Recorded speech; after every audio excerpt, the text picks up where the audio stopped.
Welcome, everybody. Thanks for coming out tonight and joining us via Zoom. I'm very pleased to welcome back, be part of the conversation. They've been a longtime partner of the Springfield Township School District, and each year they come out and they provide presentations for parents in the community on a variety of topics that are hopefully helpful to our community members. Tonight is no exception. We're going to be hearing about clearing the air, which will discuss vaping, cigarettes, and marijuana, which I know is a hot topic for a lot of our parents and community members. So without further ado, I'm going to turn it over to Kim Porter, who is the director of Be Part of the Conversation and is going to get us hooked off for tonight. Thank you so much, Dr. Butts. I'm really happy to be with all of you once again, and I'm going to start sharing my screen.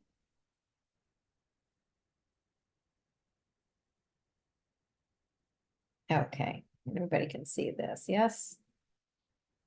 Great, okay. All right, so really glad that you're all with us. We had a really nice response to this topic, which tells me that you're about as concerned as we are. I'm glad you are, because this is concerning. We have a lot of shifts that we're going to be discussing tonight. I want to sincerely thank the school district of Springfield Township. We have really enjoyed this partnership, and we've gotten to know some of you family members, and we're very grateful that you do show up. So thank you for being here. I give you great credit. And I know not everybody on this program is with the school district of Springfield Township, but you know, anybody who's with us, we're glad that you're here.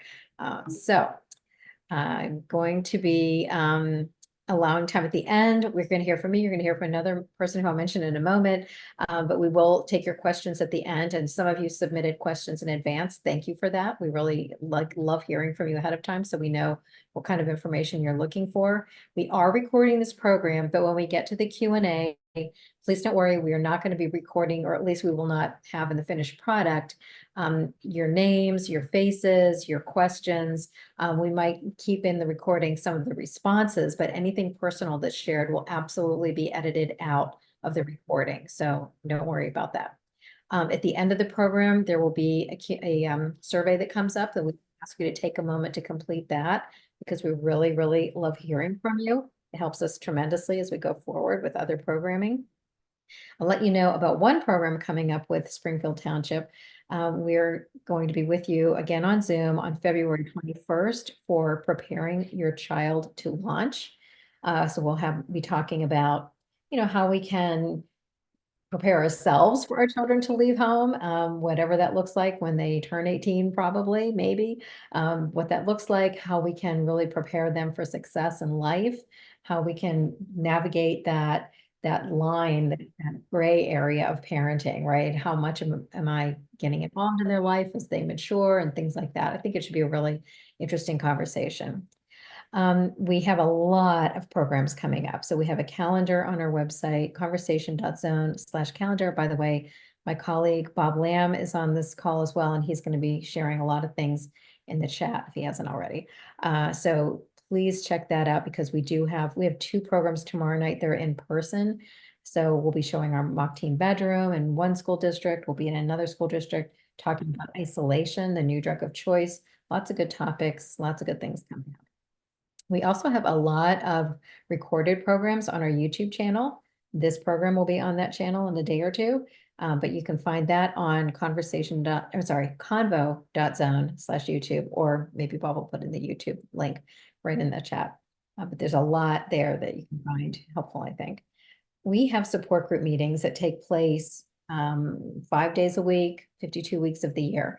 They are called Parent Partnership. They're kind of like an Al-Anon or Nar-Anon meeting, except they're not 12-step meetings. They're just parents like me. I have a son in recovery, thankfully, but I sure needed a lot of support from my peers. And so these meetings are just wonderful. There are 21 meetings every week. About half of them are on Zoom and the other half meet in person. You can visit our website, click on any of these buttons to get the specifics about each meeting, whether it's the location or the Zoom information. We also have something called the Family Recovery Course, which is a 3-part course for people like me who have a child or grandchild or someone we're the guardian of who has struggled with substance use. And the course is really helpful. It's free to attend. All of this is free to attend. You can find more about that at conversation.zone/FRC. And Liz Ferris is with us tonight. She'll be speaking after I give you some foundational information about our topic. Liz is a clinician actually works with adolescents and young adults in private practice. And so I'll tell you more about her in a little while, but I'm really glad that she's here. You can follow up on tonight's topic on our website at conversation.zone/vaping. Again, Bob will share that link with you. So let's talk about vaping and nicotine. At the end of my presentation, I'm going to share my screen by showing you this website. Monitoring the Future does a really fantastic job every year of surveying students throughout the country in 8th, 10th, and 12th grade. They capture all this kind of data, but I just wanted to point out that vaping was not added to Monitoring the Future's surveys, which has been around since I believe the 80s or so, until 2017. So this is not something we talked about back when we started our organization 13 years ago. Just this year, or 2023, they added Delta 8 products and nicotine pouches, and I'll be talking more about that in my presentation. But I'll show you this because I know a lot of you asked about data, like what are the numbers, what are the trends? And this is a really one-stop shop for all kinds of trends. So I'll show you how to find that. We also have something in Pennsylvania called the Pennsylvania Youth Survey. And I know Dr. Lutz and I were just speaking a little bit about this. That is conducted every other year with Pennsylvania 6th, 8th, 10th, and 12th graders. Not every school district participates. It's voluntary. Springfield Township does. And so it is a way to look at trends. So we can talk more about that. But the reason I'm not really showing you data from that is the 2023 survey was just conducted in the fall, and we won't have the results until April or so. And so the data is from 2021, and there's a lot of question about, like, we were still kind of semi-hybrid that year. So I think it will be interesting to look at 2023, but we won't have that for a couple more months. So we're not going to focus in on that too much tonight. So vaping is interesting. It wasn't around, as I said, until pretty recently, because it was initially brought about as a way to stop smoking to traditional tobacco combustible cigarettes. And so it was meant to be a harm reduction tool, or at least that's what it was purported to be. And unfortunately, it has become a means of initiating nicotine use. Tobacco is in the combustible cigarette, but nicotine is in both tobacco cigarettes and in vapes, if you're vaping nicotine. And so this is something that has been introduced to an entire generation of kids who were not smoking tobacco cigarettes. Those numbers have been coming down precipitously, which is great. All of the prevention efforts have been really successful in getting kids to not use those cigarettes that have a lot of carcinogens in them. So that was the good news. The bad news is that vaping, is so alluring, so discreet, so easy to hide, that it is something that is very appealing to young people. And so we see kids now not only becoming addicted to nicotine, but even moving into tobacco cigarettes. So that once they're addicted to nicotine, they might want a bigger throat hit, something a little bit that feels more powerful to them. And so they're initiating a lot of nicotine use, whether it's vaping or smoking cigarettes. And so why is it appealing? Well, you get a buzz from it. You get a dopamine hit. It may not be as deadly, or at least as initially deadly as some of the other drugs of misuse that are out there, but it does give you a little bit of a buzz. It's a stimulant. So when people feel that it calms them, well, that doesn't seem to make sense because it's a stimulant. Well, it's because you're feeling good. You're feeling this little buzz. And so it takes you out of that worry or that anxiety or that whatever it is, because you're just feeling a little bit better. It gives you the sense that you're calmed and relaxed because of that dopamine hit. It has a very short half-life. So after just 2 hours, that means the half-life tells you how long it's staying in your system. So after about 2 hours, you're really ready to dose again. And that's the other challenge with vaping, is that if you were smoking traditional cigarettes, You probably had to leave the building. Let's talk about adults for a moment, right? Adults who were smoking cigarettes needed to leave the building. I smoked cigarettes when I was college, and I can tell you that I knew exactly how many cigarettes I had in my pack at any given time, how many I smoked a day. It wasn't a lot, but I knew exactly how many because they're expensive, even back in the Middle Ages when I was doing that. Um, and so, with vaping, you're able to dose so much more frequently because of the discretion of it, because of how easy it is to hide. And so it makes it a lot simpler to keep going and building up that addiction and getting much more dependent on it. So how do they get them? A friend or a relative, or it's the most common way. You can get them from vape shops and gas stations if you're over 21. But as we know, there are ways around that. You can ask an older sibling, you have a friend who works in a convenience store, that kind of thing. You can get them online. So, if you just click a box that says, yes, I'm over 21, you can order it through the mail. And so we caution parents to think about gift cards because, and I'll talk about Delta 8 gummies and things like that in a moment too. Those can also be ordered online. So if you're giving your child a gift card, please make it a card that is specific to a store that they like rather than a Visa, Amex, that kind of thing, because they can go online and order things and you don't get a bill for that because it's just a debit card they have. And so just please be careful about that and also be looking out for packages that come in the mail if you think that your child might be getting some of these products. So people tend to think of it as vapor, like when you boil a pot of water, you get this vapor that comes out. That is not what is in a vape.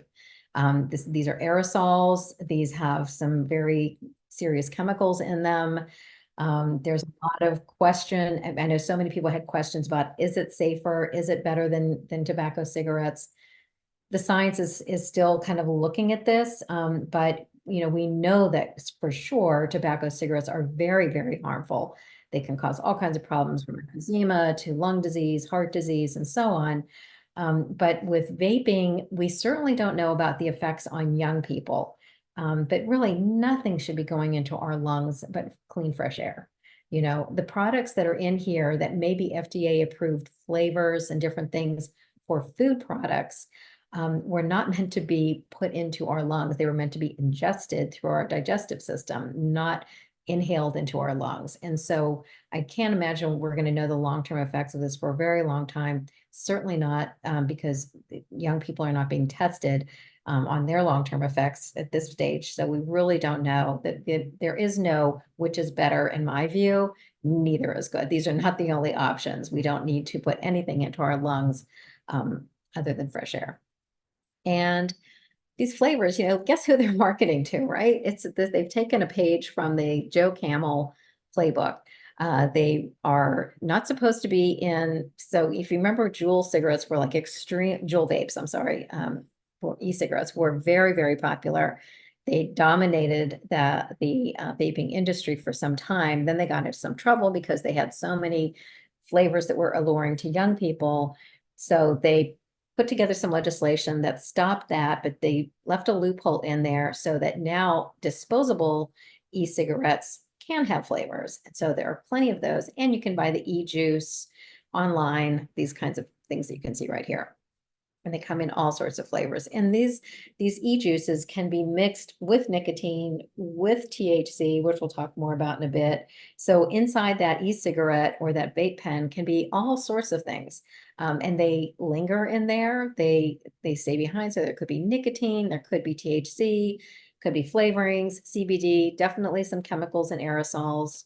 That we honestly it's hard to tell this. And somebody had asked ahead of time about testing the products. You can test it, but a kid can tell you pretty legitimately, like, well, I did smoke THC last week, but this was just e-juice. Well, the THC still has some particulates in there. So it's going to come up positive occasionally. We see this happen all the time. So these are called Lucy sticks. And this is, as I was talking about, the disposable. So these are disposable e-cigarettes. You can see these are some others. There are all kinds of shapes and sizes out there. But what they did is, again, because these are disposable, they're meant for one-time use, they can have all these flavors. You can see strawberry kiwi, ice cream, blueberry raspberry, pink lemonade, mango, all kinds of stuff. And I talked about discretion. They have these hoodies now where they're pretty expensive. They're like 50 to $100, but the drawstring in the hoodie is actually used as a vape pen.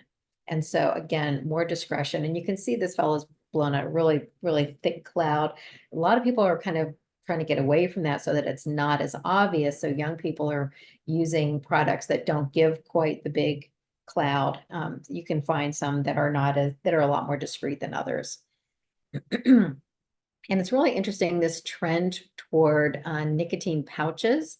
Zyn mints are extremely popular. This seems to be dominating the market right now, but these are nicotine products. It looks like you would think these are just mints because they're often mint flavor, but they're actually these pouches that you put up under your, like along your gum line. And I was just finding all kinds of really unpleasant images of what this can look like when they are used frequently because they're creating a lot of decay and problems with gum disease. But this is nicotine. So if our child is using this stuff, then there's a good chance that they've become addicted to nicotine, which is highly, highly addictive. And so very possible that they're using these products. I'm hearing this from some schools. I don't know if Dr. Lutz has seen some of this, but they're very popular with young people right now. And we know that when teens are using e-cigarettes, they are 3.5 times more likely to begin using cannabis. And so this is kind of this little slippery slope that takes us into the topic of cannabis. Because if we're talking about vaping, we definitely need to talk about cannabis. So if we look at what cannabis is, it is a plant that has been around for a very, very long time. It has hundreds of chemicals in it in its natural state. When it's dried, it has hundreds more. When it's dried and lit on fire or smoked, it has even more chemicals that are produced. The two that are the most interesting are CBD and THC. CBD does not get you high. This is cannabidiol. It is potentially helpful with some health challenges such as seizure disorders. There is a two childhood seizure disorders called Schisto and Dravet syndrome. And these have been found to be extremely helped by using medicine that has CBD in it. There is now FDA approved medicine called Epidiolex. It was FDA approved in 2019 in this country. So this is something that is given to these children that have these seizure disorders, and it has been very helpful. CBD, we don't have a lot of information yet about some of the complications that might exist, such as one concern is liver, the impact on the liver may cause some problems if there's any kind of compromised health with the liver. And so lots more research needs to be done, but CBD, again, very interesting. We see it in all kinds of products right now. And THC is the other chemical that I mentioned. So THC is the psychoactive ingredient. Delta 9 tetrahydrocannabinol is the product that is in medical marijuana, which we'll talk more about. This has changed dramatically in potency. I'll tell you more about that in a moment. But THC can behave in a lot of different ways depending on the strain of cannabis. By the way, I'm using the term cannabis, just a note on this. Marijuana is used a lot by the government, medical marijuana, recreational adult use marijuana. But marijuana is kind of a made up word that came along around the 30s or 40s, but made up by the government to sort of associate it with Mexican drug cartels, and they were trying to demonize this. So it's got a lot of cultural stigma attached to it. Cannabis is the scientific name of the plant. And so we like to use the word cannabis.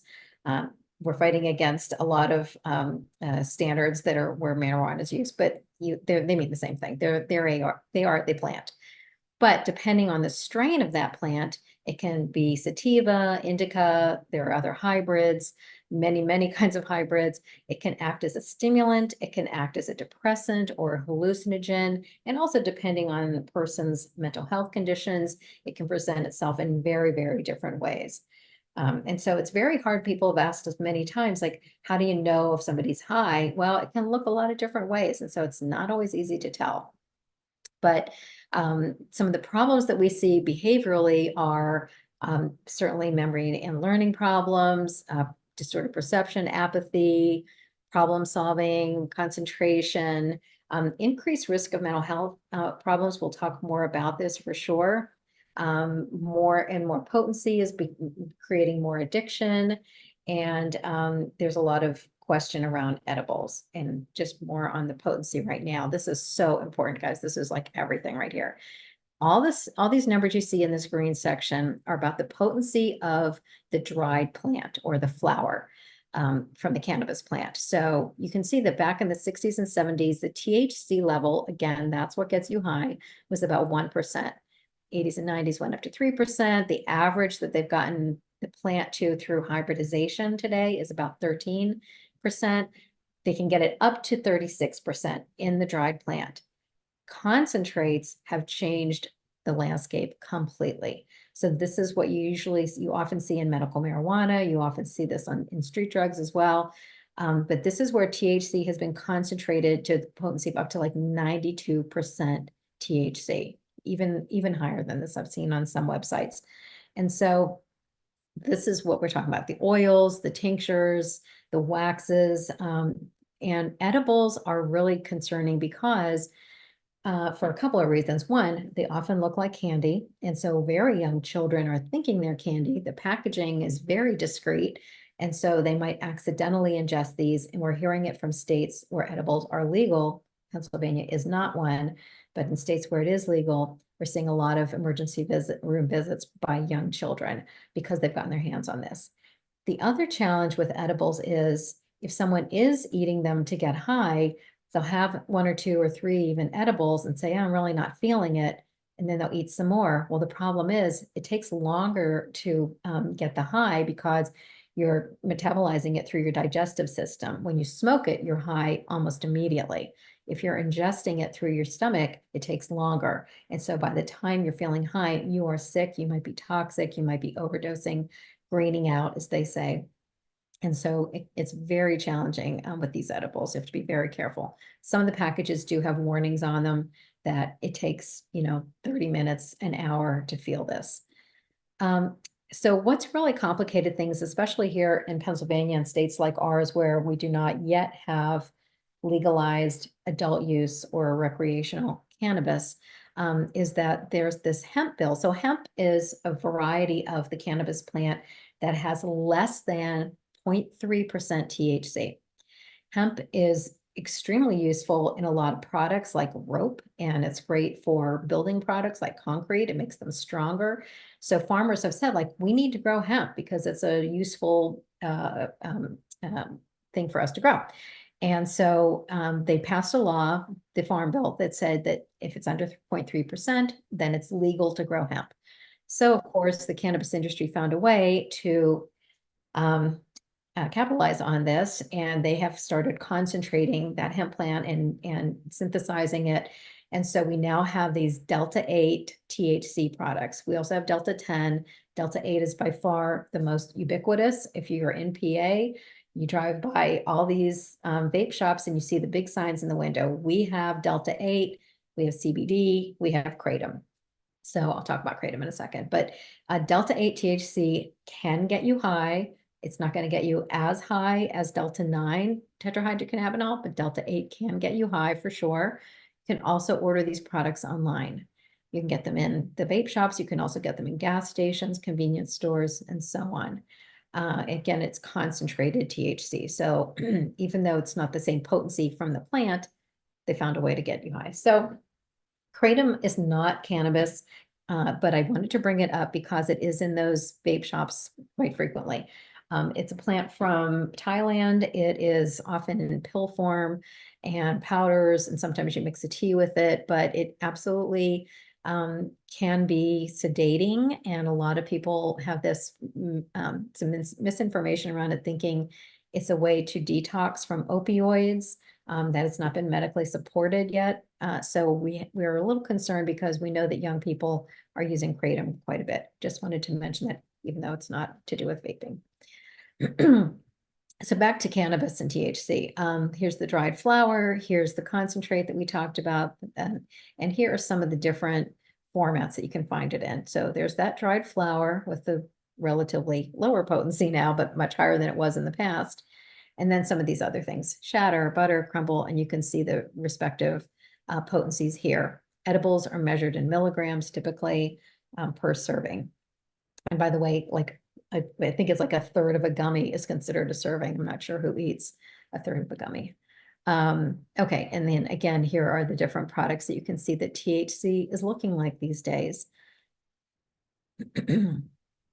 And we have this rule in marketing, and it applies to alcohol, it applies to the tobacco industry, and also with fast food and processed foods. It's the 80-20 rule, which means that for that industry, and in this case, we're talking about the cannabis industry, they know that 80% of its product is being consumed by 20% of their patrons. So they are trying to find the people who will get used to this and love it and want more of it and get addicted to it. And that's our kids. We know that young people are much more vulnerable to addiction. And so we're very concerned about them starting early because of that developing brain, and the industry that was pushing Joe Camel, and that was the tobacco industry. They are now big vape. They were big tobacco. Now they're big vape, big cannabis. It's Altria. It's all of those tobacco companies that are buying up these e-cigarette companies and also getting into selling these products, which clearly are targeting youthful people, adults or young people. And so you can see these gummy bears, and this looks just like Starburst, but it's Cannaburst. And there have been lawsuits from some of these legitimate candy companies saying they're trying to co-opt our name. There's so many examples of this. I could go on and on. You can find YouTube can be we have really helpful information on our YouTube channel, but there's a lot of stuff out there that our kids are finding. YouTube's very popular with young people. And I found one tutorial on how to make your own gummies. Here's the little recipe for it. You can order these molds on Amazon. They have gummy molds and cannabis leaf molds and all this kind of stuff. And so we just don't know what's in these products. If you or I could go and make these things, anybody could. And so they're putting resin in THC resin to make edibles. And so it's kind of the Wild West out there right now. Potency is so important too. And the Journal of American Medical Association of Pediatrics looked at some of these numbers of potencies. And so they asked 12th graders in the past 30 days if they use these high potency THC products. And you can see that in 2022, roughly almost 15% of 12th graders had used high potency THC in the past 30 days. That does not mean that all kids are doing this. We could talk more about social norms. I'm sure Liz will talk about that too, but not all kids are using these products, but they are definitely very interested in them and trying them out. So this is looking at 19 to 30-year-olds. And so even though we're obviously with the K through 12 school district, I just want to point out that we do have to worry about kids who move beyond high school and what they're using, because there's a real concern that the National Institute on Drug Abuse found among this age group, in that they really are picking up consumption of cannabis and of hallucinogens. So just wanted to point that out. There's a lot of misinformation around cannabis, including people do not think that it's addictive. It absolutely can be, not for everyone, but very similar to other substances. Roughly 9 to 10% of us, if we are using a substance regularly, we could become dependent on it, depending on the kind of substance it is. Cannabis is addictive, though. Can be, certainly. But if we start using in our teens, we have more like a 17% chance of becoming addicted. So again, not everyone, but enough that it should certainly be of concern.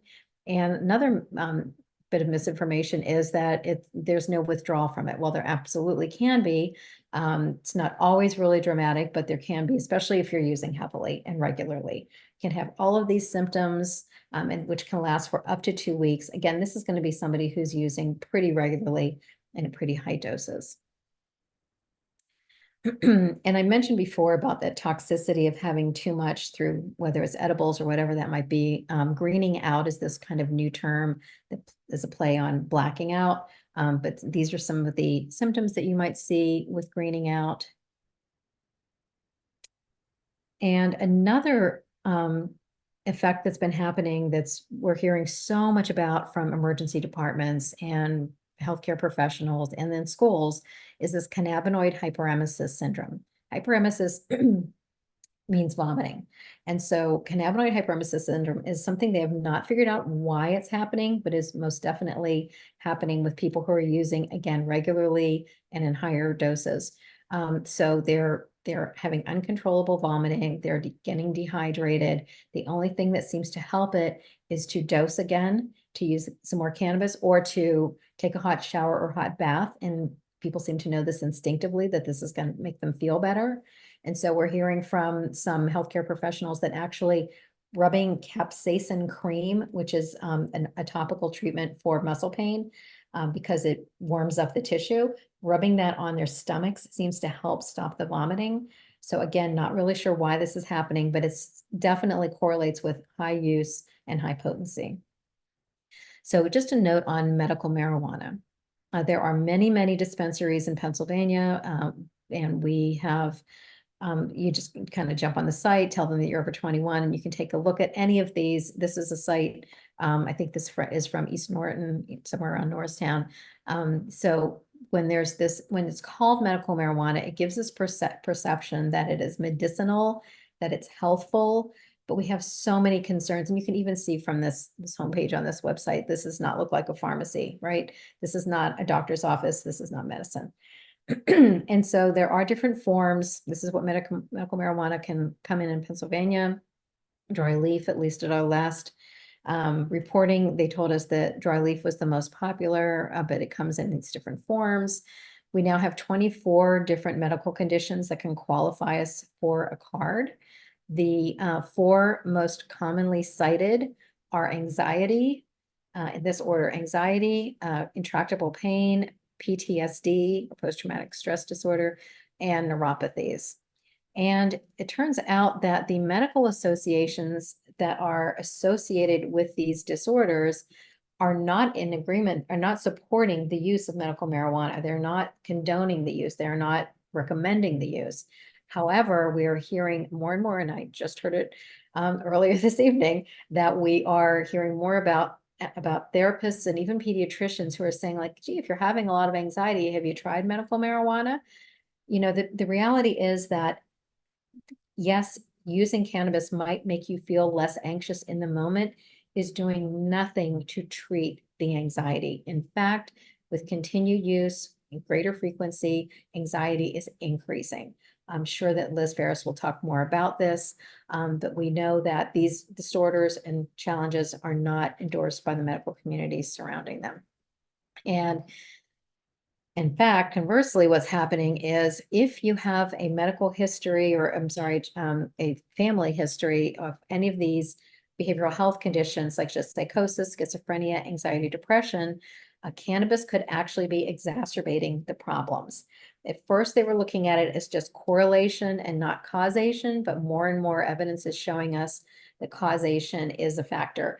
And so there are no long-term, longitudinal, double-blind, peer-reviewed studies that look at 80, 90% THC. We just don't know what the effect is. We certainly don't know the effect on a young person. So we're really concerned about what's going to be going on down the road with these folks, because this is such a new landscape for us. So I've given you a lot of heavy information. I just want to tell you, like, don't panic. This was me when I found out that my son was using some of these substances, which, by the way, he's been sober long enough that he didn't even have access to concentrates.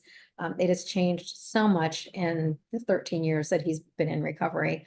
And I hope that family members are not freaked out by this, but understand that we can take a breath, put the oxygen mask on ourselves first, and just wait. Why am I talking? I jumped into lecture mode all the time with my son. I was so eager to stop his use. I was terrified of what I was seeing, and the changes in his behavior, and I wanted to stop it. And I wish I had taken a breath and talked to his dad, and like gotten on the same page and had some thoughtful conversations where I did more listening than talking. And we can talk more about that, but I also wanted to just give you a few other kind of tips that I think we definitely need to talk about social norms. We look at a young person using, certainly this came from my son who said, everybody gets high, mom. You're making a big deal out of this, but everybody gets high. Everybody does not get high. Everybody does not drink alcohol. Everybody does not use these substances and vape and all that kind of stuff. So we do know that from the research, like the PAYS data and like the National Institute on Drug Abuse's data, that not everybody is using these products. We can do some role play, like how, if you don't want to try somebody's vape, let's play act this out. Like, how would you say no if you were at a party? And if you're not comfortable doing that with me, let's do it with your best friend, somebody else who's got your back that you're going to go to that party with, and you want to feel comfortable. Like, how am I going to get out of this if I don't want to vape? If I don't want to try alcohol, I'll try cannabis, whatever. We could talk more, I'm sure, with Liz about motivational interviewing and ways to be curious with our kids and ask them really helpful questions, and help them to find their own solutions.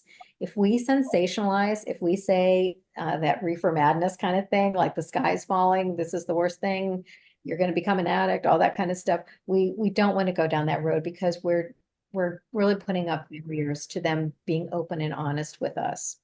And we don't want to judge someone using negative language about somebody that we know is using cannabis. Again, we want our kids to be honest with us and truthful. So if they think that we're going to make a judgment, they're going to be much more careful about us not finding out if they're using it, or if their siblings using it, or their friend group.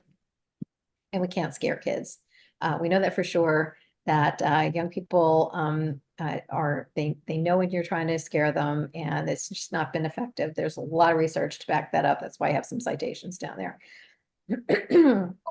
So I'm going to stop this sharing, but I'm going to show you what I wanted to show you before, which is share my screen this way. Okay, so here we go. So this is the site that I'm going to put this link in the chat when I stop sharing. But on this page, this is from Monitoring the Future. Because you all asked a lot of questions about trends, you can find every trend that you can think of in here. So these are all substances. You just go to this drop down at the top. We'll just take a look at vaping, nicotine. Okay, so you can see that they only started asking in 2017. You can hover over this and see the numbers for each year. So here we are in 2023, 11% of 8th graders, 23% of 12th graders, and this is in the last 12 months. So you can also go down here and look at lifetime use, last 12 months use, last 30 days, and daily. Okay, so I'll share this link with you, but I just wanted to show you that because it's a really slick little website that helps with that. So sorry, I talked to a really long time. Liz Ferris is here, and I'm so glad that you're here, Liz. I'm going to just tell you a little bit about Liz. She's a licensed clinical social work therapist who works with adolescents and young adults with dual diagnosis, mental health, and substance use disorders, family conflict, and provides support through life transitions. She sees young adults, college students, and women through her private practice in Plymouth Meeting, works as a substance use and mental health therapist in the Philadelphia area, facilitates an adolescent intensive outpatient group through Ethos Treatment, and meets with college students as the program director at Village Collegiate Recovery Haven. Thank you so much for being here, Liz. Thank you, Kim. It's great to be here. So yeah, I work with high school kids as a therapist, and then I run a college sober living house. So one of the questions is, it just seems so daunting, all of these new things that are happening. And I try and always, like, the college kids kind of teach me some stuff to help kind of get in with the high school kids, and the high school kids kind of tell me everything to catch all my college kids. So there's a lot of different things that are going on, and it's constantly changing. And it's great that all of you parents are here, because there is this sense of always trying to keep up with this. And the reality is that they're going to be a little bit ahead of us in certain aspects, and the ways that you guys can protect yourself and your sanity while navigating this kind of situation is so helpful. So I have a bunch of stuff written down. I'll try and glaze over the things so that they're not repetitive from what Kim had said. But basically, what we're seeing is, like, pot use is down, tobacco is down, but vaping and all of these oils are just absolutely skyrocketing.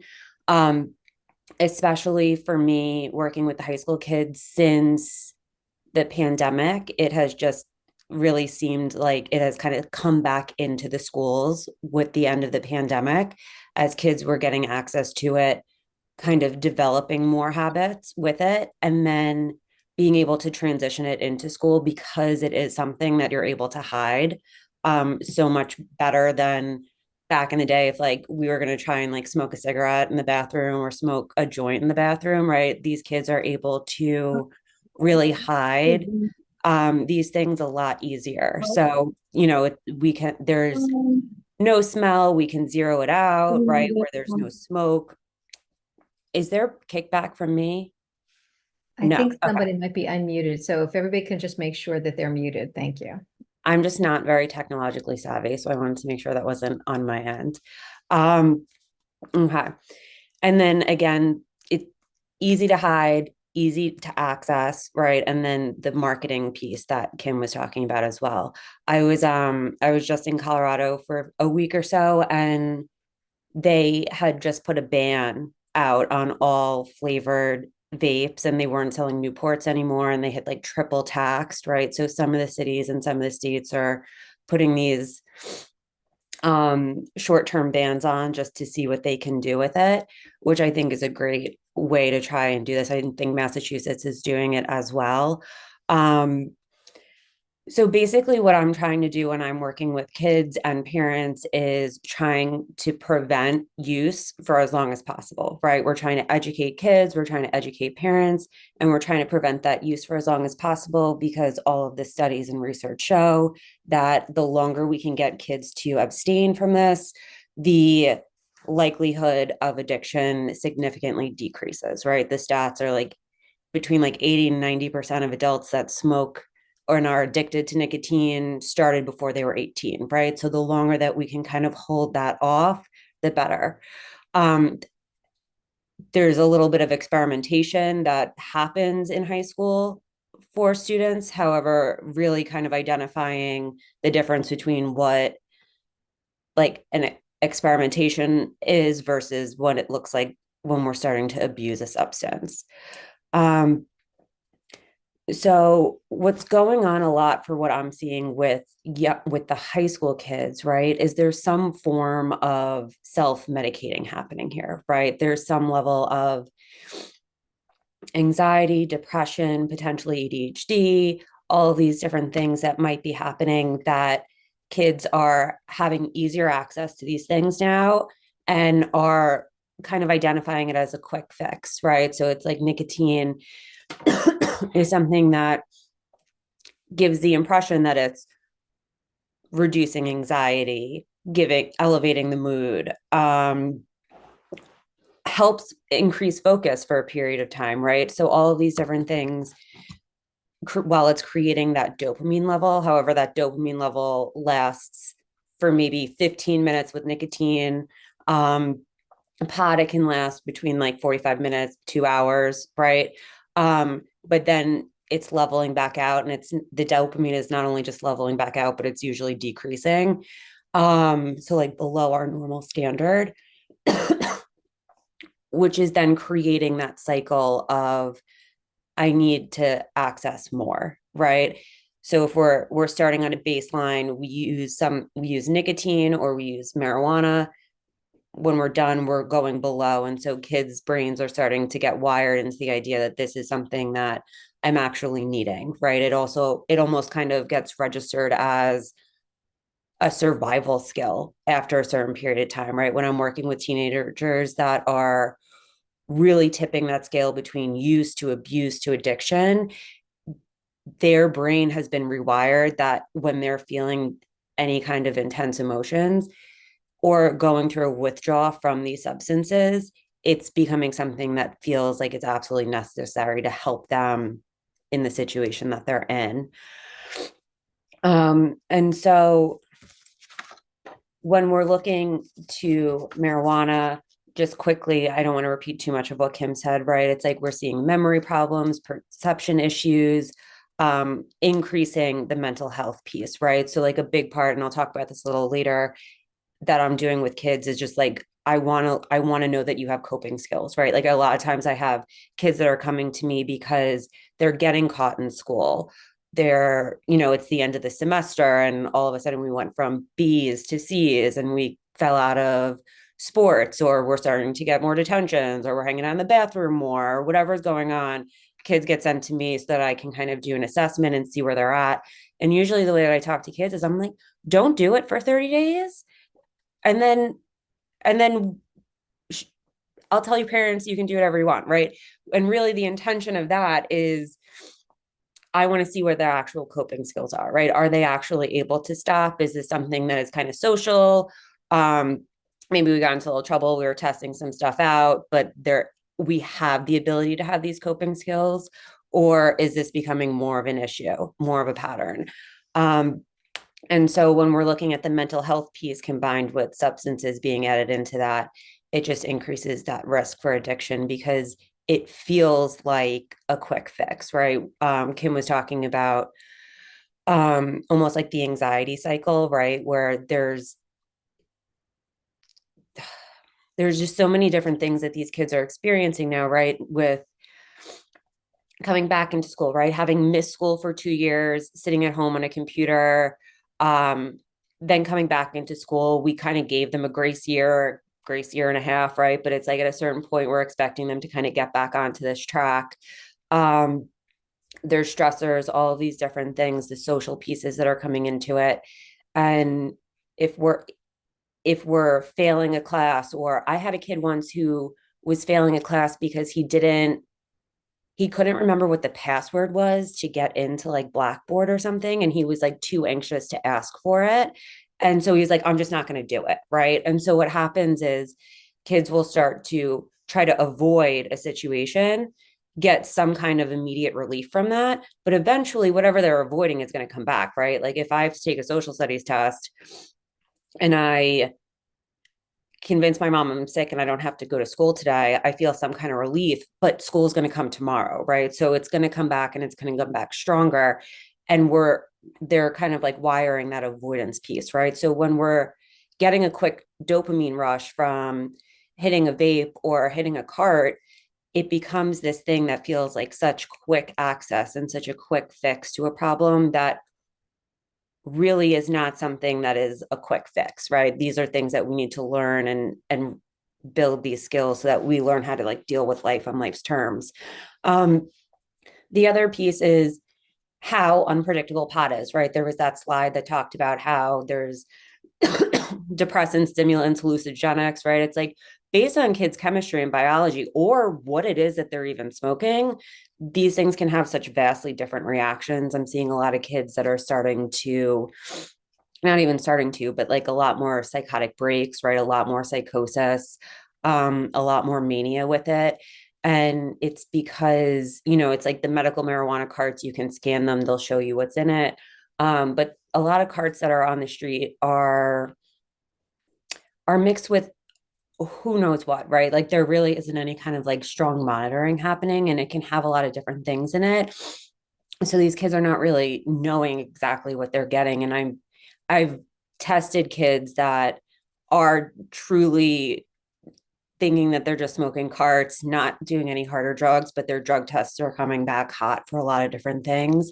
And so it's really this roulette kind of thing that's happening where they can be smoking something that's much stronger than what they think that they're smoking, on top of the idea that the concentration of the oils and the carts are just so much higher than what we've been used to over the last 20 years.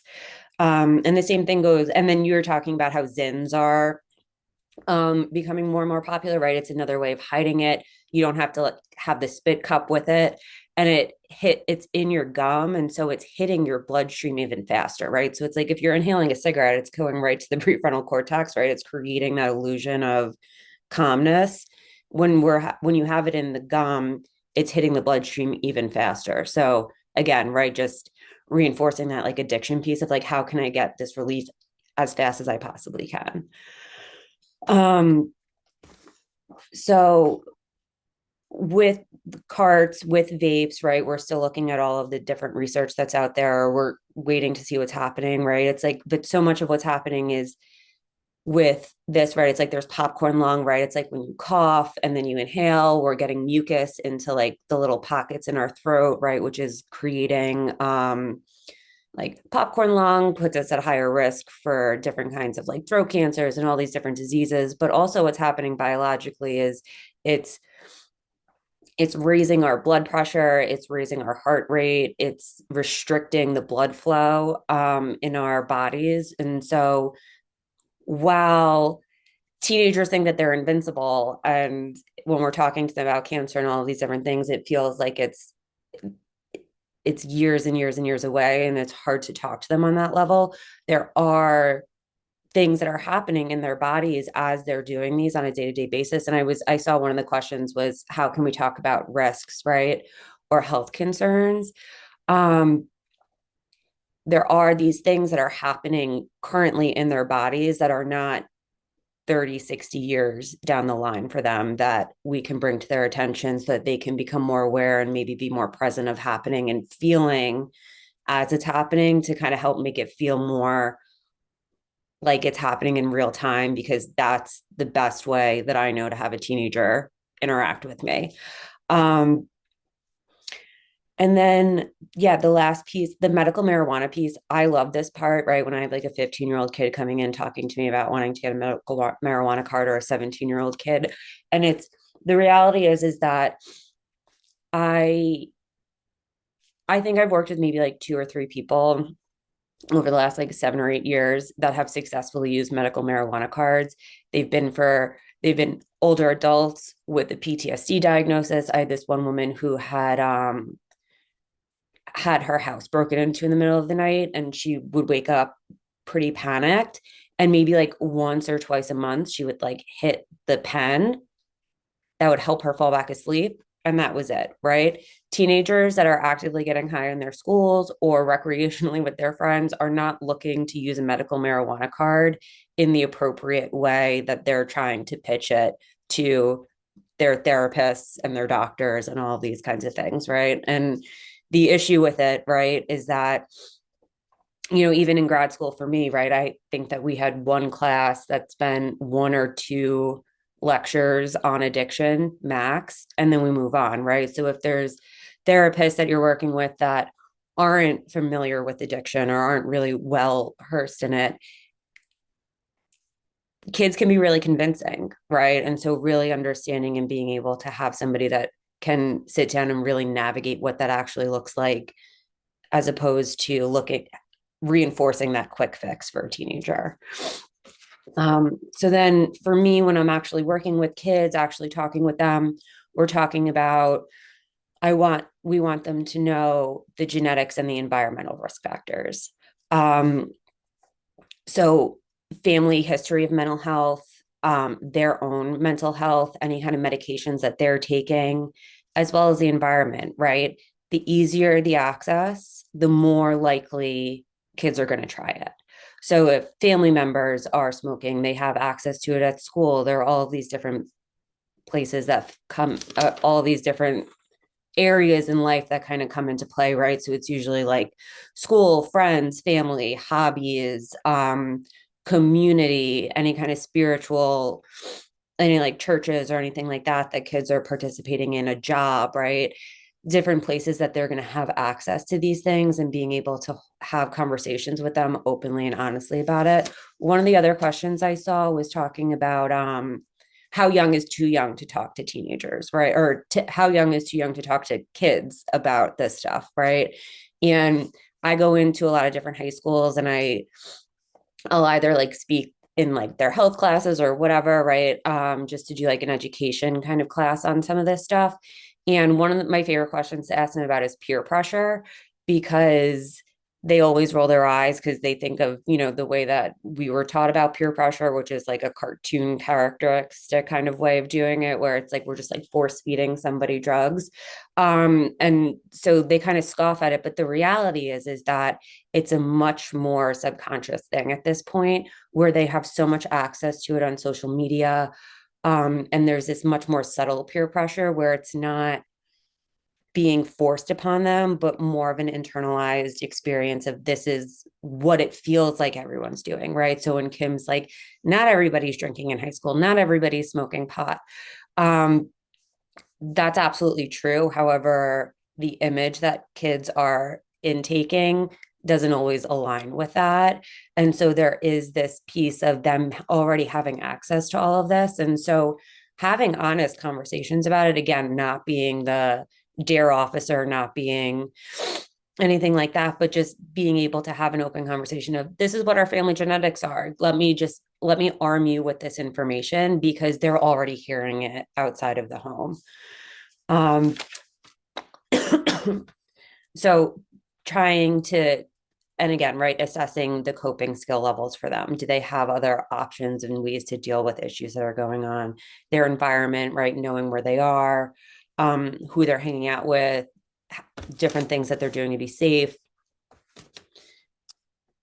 And then in terms of the communication, right, like so the four like core pillars that I kind of talk about with parents is their health, the home, teenagers having their own sense of purpose and what their community looks like, right? We're really trying to like push for that open communication. The other part is the experimentation versus abuse, right? What that looks like. I had spoken about that a little bit earlier. And having the access to identifying the different mental health things that might be going on, kids that have ADHD, much higher risk for substance abuse. And then also just looking for those different factors that play in, like the risk factors or the identifying marks, right? Of like lower grades, falling off from social friends, not participating in school or sports. Right. It's like this idea of like when kind of like ignoring things seems a lot easier than having to participate in it, the risk level for something that's going to help them check out increases. And so I know there were a bunch of questions. I'll pass it back over to Kim. And then we can jump into the questions and I'll elaborate more on anything. Awesome. Thank you so much, Liz. Very helpful. It's great. And I'm going to turn it over actually to Dr. Lutz. I think you probably have some things you can share on this topic. Sure. Thank you. So we know that in schools, we have definitely seen an increase in vaping. And like Kim shared, it isn't the days of old where you can necessarily catch kids right away because, they go to the bathroom and they're smoking cigarettes and it sets off the fire alarm. Vaping is much more stealth. You'll hear kids talk about like where the kids hide their vapes. It's in their bras, it's up their sleeves, it's, they're tiny. You don't always know what they look like. We do patrol both the bathrooms, the hallways. We try to help kids make good decisions as they go throughout the day. Do a lot of different presentations in our health classrooms with our counselors to talk about, the dangers of vaping. We have some various programs that come in throughout the years. We actually, based on our data, using our pays, we have moved some of those sessions down. They used to happen in 7th and 10th grade. And what we've said to our provider is 10th grade is too late. So they've actually been moving down this year. At the end of the year, our 5th graders will hear the anti-vaping presentation. And again, our 7th graders will hear it. So we have made some adjustments based on the research, our pays data. You'll see from our pays data that, we continue to see decreases on that in terms of what our students are doing. And we hope that that is certainly true. But we also know that a lot of kids aren't being honest with themselves, with their parents, even with some of their friends about what they are actually doing. So I just wanted to bring up some of those things that we're seeing and how we're combating them. When we do catch children who are vaping in our schools, we obviously call parents and children actually have an option to complete an anti-vaping program that helps reduce their suspension. from school, and also gives them some educational opportunities to learn more about what vaping actually does to their lungs, how it's harmful to them, and gives them strategies to help quit, or if they're experiencing peer pressure, like what they can say and do in those instances. And that program has been successful for some of our students. Other students are obviously really entrenched in it. It is highly addictive, and so they really struggle with that. But lots of things going on to, kind of help prevent this from happening in our schools as well as in our community. Thanks so much, Dr. Lutz. And I appreciated the question that was asked about what are schools doing? Are they equipped to effectively handle some of these challenges? And do we collaborate with any schools who are successfully dealing with the problem? I wish I could tell you that there was some secret sauce out there. I think that when you say collaborate, it's really I see it as the collaboration between the school and the family is really key. And I think it's so hard for I'm a parent, but I also work with so many educators, and I hear both sides. Not that there are sides here, but it's like I hear the parents say, I don't want the school to see my child in a negative light, so they're trying to keep it quiet if they have concerns. And I'm always encouraging parents to please, speak openly with your school about it. They don't want to be punitive. They want to get there ahead of this so that they can be supportive and provide resources. And so, parents want the guidance counselors to write their kids a letter of recommendation for college. They're not going to tell them that their kid's getting high, but I'm like, no, they have so much access to information that can be helpful to you. So I would love to see more of that openness and transparency. And I also hear from educators, like, what's wrong with these parents who won't face the music that this is going on with their child. And again, I think it's that barrier of, I'm going to deny it to you because I want you to see my kid in a good light. So I think that's one of I'm not presenting any great solutions here, but I just wish that there could be more transparency on the part of the family members without the worry of something punitive happening with their child. Do you have any comments on that, Dr. Lutz or Liz?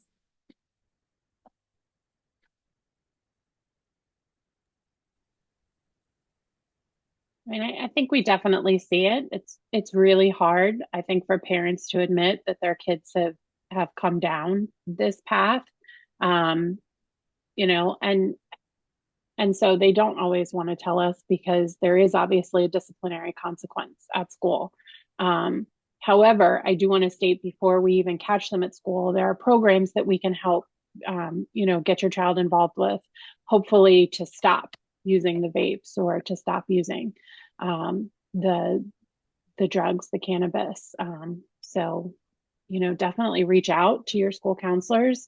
We hear it a lot from parents, well, my child feels some sort of way about going to see their counselor about mental health concerns because they want a good recommendation.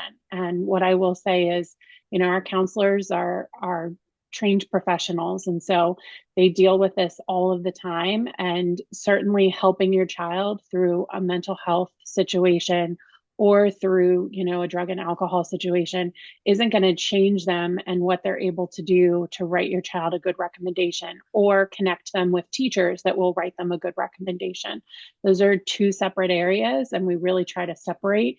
We also understand that, middle school and high school are the times when kids, kind of go off the rails, so to speak. And we would sooner it be with us in a contained environment where we are partnering with parents, rather than they wait to go to college where they don't have that oversight and supervision. So please use our counselors and our social workers as a resource. Thank you. Yeah, and I would just say that this is such a complex issue, right? That's going on, where I think that coming to things like this, coming to parent support groups and different things like that, where you can hear what's going on, knowing that it's not just something that's happening in your house, right? But that it's something that's happening across the board, can be so helpful and destigmatizing about it.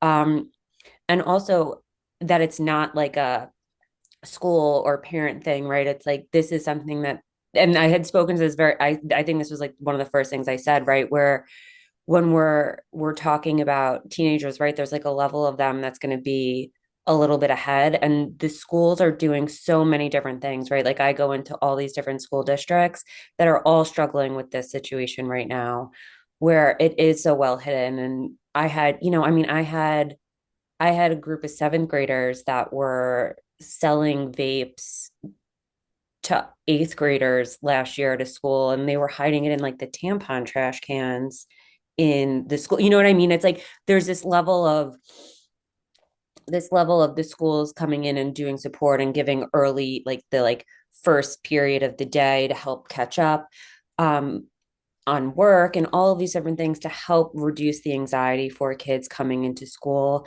And some piece of this is when we're dealing with teenagers that are at a point where they're struggling to this level, that there is like this underlying mental health piece that's going on, that this is what the answer is, that needs to be addressed with everybody together and therapeutically in order to have them succeed in all of these other ways, right? And sometimes what we do is we really treat kids in a symptomatic way, right? Where they're losing weight from restrictive eating, or they're self-harming, or my kid's getting high, right? And we want to like fix what the issue is that we're seeing, but usually there's so much more internally going on that needs to be addressed, and that is like a multi-pronged situation that needs everybody's kind of support in it, right? Yep, thank you. Someone asked what the difference is between substance use and abuse, and I appreciate that, because we are trying to shift the language a little bit around substance use and addiction and so forth. So substance use could be moderately consuming alcohol, could be moderately consuming cannabis, could be anything like that. But when we say substance use disorder, that is the clinical term for an addiction to drugs or alcohol, or alcohol use disorder, cannabis use disorder, opioid use disorder. Those are all that DSM recognized, the criteria, meet certain criteria to diagnose someone with those disorders.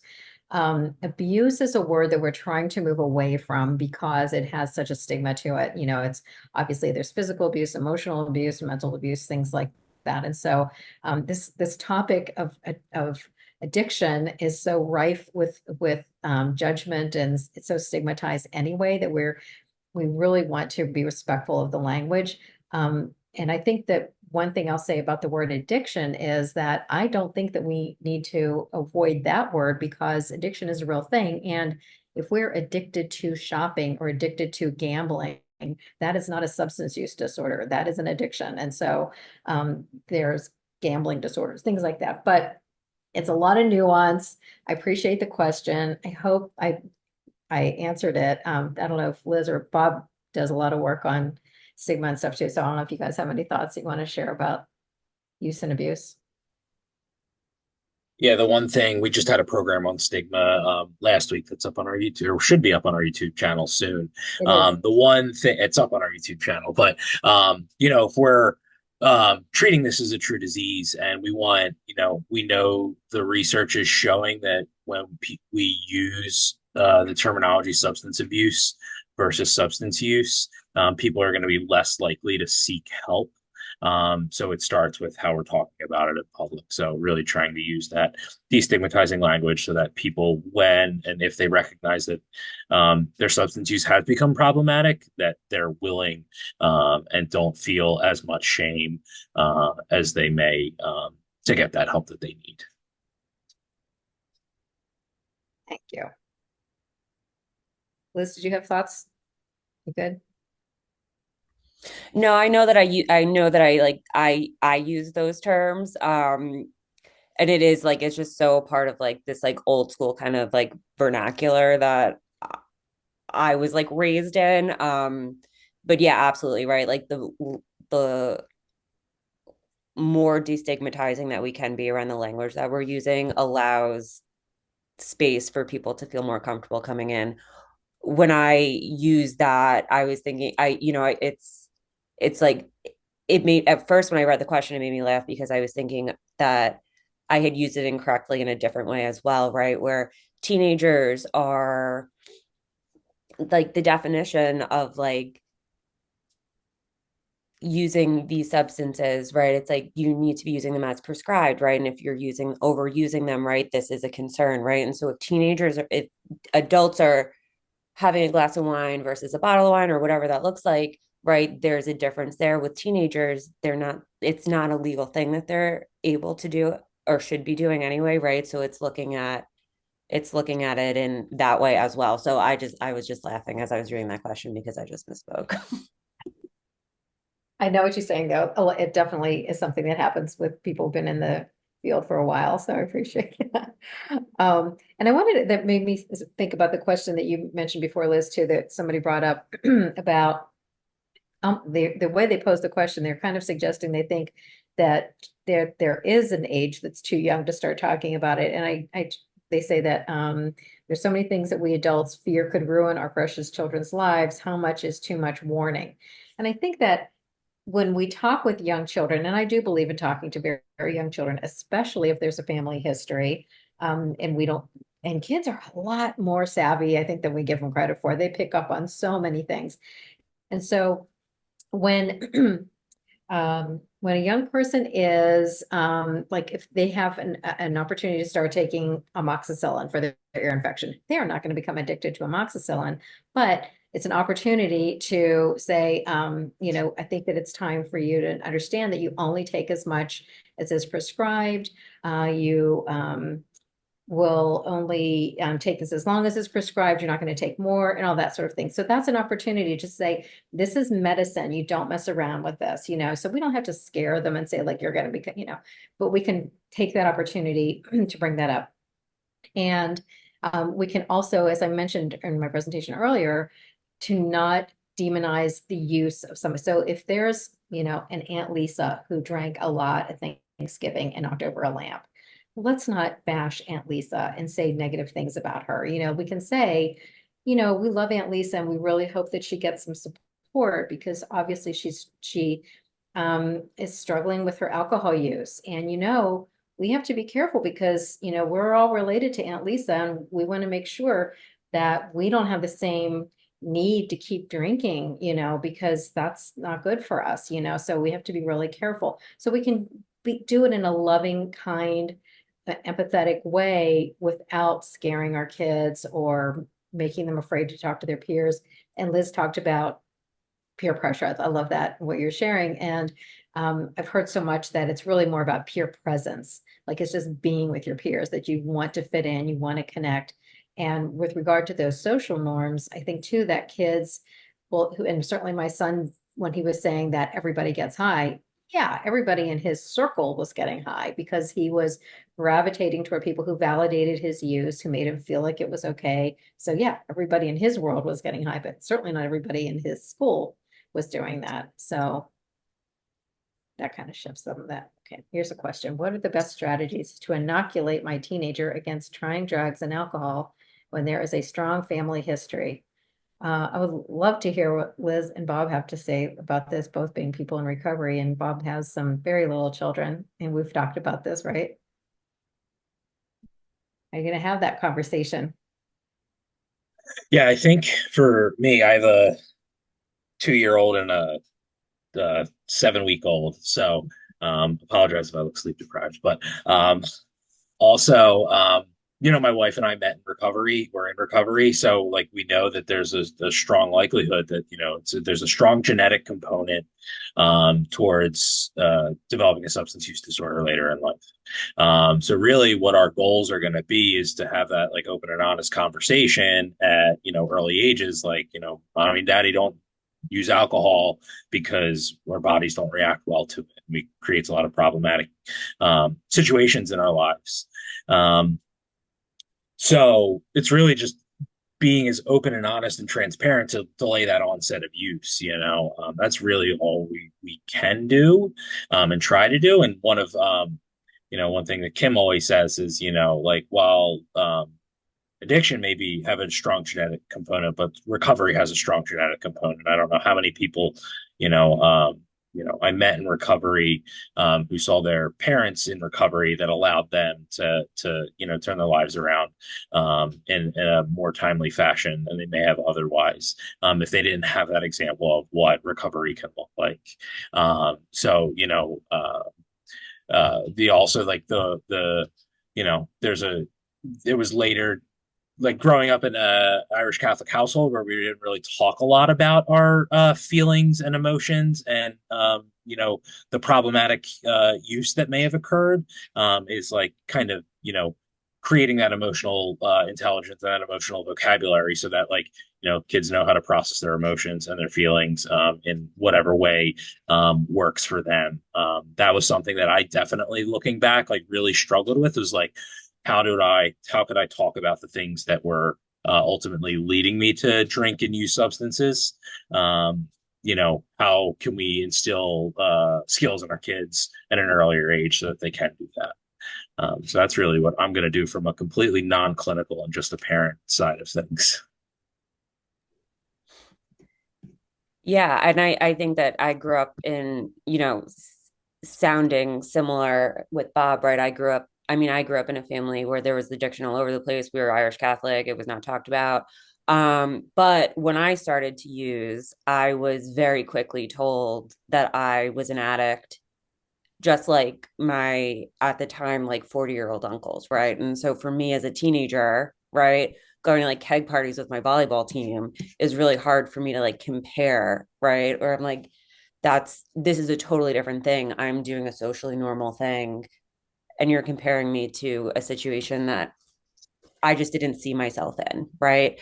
Um, and so I think that there's and then I also did have family in recovery as well, right? So there was that seed planted that like it was something that was possible, which was very helpful for me as well. And I think that like for me, when I'm talking with teenagers, right, like I'm really trying to take the judgment out of it, right? Like I like to hit them with a lot of neuroscience, right? Like this is what's happening in the body. This is how this is kind of reacting. This is why you're craving it, right? It's taking away that shame. It's taking away the blame for them, and it opens it up to really be more of a conversation. Um, and then again, right, like Bob said, it's something where you can have that open conversation. Let your kids know early on, right? This is something that runs in our family. It's something to be aware of. The door is always open to have a conversation about it. And the more that it's approached like that, and it is something that is um, not an off the table taboo kind of conversation and doesn't feel like there's going to be a lecture attached to it or there isn't going to be judgment attached to it, your kids will feel more comfortable coming into it, right? Like my uncle in recovery, his kids are staying at my house right now. They both just graduated from college. So, and they're living at my house, and neither of them have substance abuse problems, right? But the level of openness that they have of talking about recovery and asking me questions, um, is just like such a direct product of watching two parents in recovery have such open conversations about it from an early age where their understanding of it um, is just very impressive and something that I was definitely not exposed to, not coming from a family like parents that were in recovery at the time. I just ran out of the room because I was trying to find this book. I think it must be at the office. I think it's called The Addiction Inoculation. I'm looking it up and that must not be it. So I'll try to find it while we're still on here, but and I'll put it in that follow-up page. But anyway, there are some really great books. And that's one that I'm thinking of. God, I can't remember the name of it. She is the author is in recovery, and she shared the way she talks to her kids. So I'm going to try to find that. And you know what? I'm going to put it on the follow-up page. And since we're talking about that, I'm going to show you the follow-up page, folks. Hang on 1 second. Okay. And then Kim, while you're looking for that too, right? The other piece, which you had mentioned earlier, was that motivational interviewing piece, right? Where Yes, it's like, right. how do we try to keep, what does it say, teenager against trying drugs, right? Where it's the motivational interviewing piece is being able to have like really open conversations and asking like, have you tried? Like, what would the intention behind it be, right? When would you think that it would be a problem, right? Um, and having it be a discussion where they're able to really feel some kind of ownership over the choices that they're making and learn how to kind of question themselves and answer what feels appropriate and doesn't, as opposed to it being something where they feel like the answer is going to be like, I can't do this, I can't talk about it with mom or dad, and I can't so I'm not going to come to them ever. So that's just another piece that I know Kim had mentioned earlier that I meant to get into. Right. I appreciate that. Yeah, this motivational interviewing is so, so helpful. So here, I'm just going to show you really fast. This is the follow-up page, clearing the air. And if you scroll down to this helpful information, you'll see vaping in kids. So somebody had asked about how do we help someone to quit smoking? So here are a bunch of resources for supporting smoking cessation. So I just want to show you that that's where this is on this page. Again, this is conversation.zone/vaping. But under vaping in kids, Stanford Medicine Tobacco Prevention Toolkit and the Stanford Medicine's Cannabis Prevention Toolkit. These are both really, really great resources. Anyway, there's just a lot of information on this page. Just wanted to share that with you. And I'm going to really try to find the name of this book because it's exactly what you're talking about. Are there any other questions? Feel free to raise your hand, unmute. We've got 6 minutes left. Oh, here's a really good one, actually. This is not a book, but it is on Audible. It's called How to Talk to Your Kids About Drugs and Alcohol. I'm only halfway through it. It's really, really good. I'll put that on that follow-up page. It's called The Addiction Inoculation by Jessica Leahy. No, thank you. We always enjoy having be part of the conversation. It gives us a great opportunity to not only hear some hopefully new information, but also to provide our families and our community members with some tips around, what's going on out there. How can we support our students? I just want to remind everybody, next up in our family information series is a combination presentation that will be in person. For about 15 minutes, it'll be Smart, which is a national organization that talks about gun safety in the homes. They're going to be presenting on various ways and some information on how you can help your home be gun safe. And then we will roll into a social media presentation. That'll be on January 31st at 6:30 p.m.